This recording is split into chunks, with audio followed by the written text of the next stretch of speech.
Hey there, do you feel stressed out because you can't get your Roborock Dyad vacuum cleaner to work properly? And when you check, you find the hose has broken like this.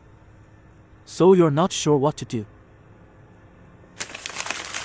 But don't fret, we've got the solution for you. Take a look at how we fixed a similar problem and you might just find the fix you need.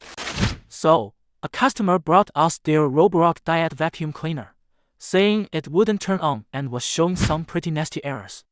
Then, they asked us to fix it. First things first, we checked if it was just a charging issue. The charging? Perfectly fine. But the moment we hit that power button, bam! Error alert! Something wasn't right. And then, we took a closer look and whoa. This hose, OMG. It was totally busted. But wait, there's more. Upon a closer look, we found something even worse. The vacuum motor was rusted beyond belief. Yikes! No wonder this thing wasn't functioning properly.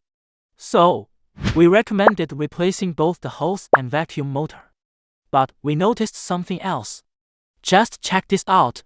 This vacuum was so filthy. OMG. Seriously, what was this thing cleaning? It was practically dirtier than the floors it was supposed to be cleaning. So, we also suggested a deep cleaning service to get it back to its sparkling best. With the customer's thumbs up, we got to work.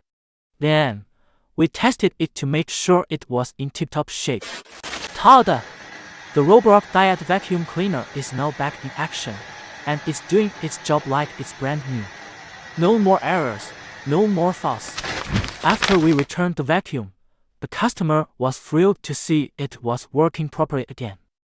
So, what's the deal with your robot vacuum? Contact us today, and let's get your robot vacuum back to its prime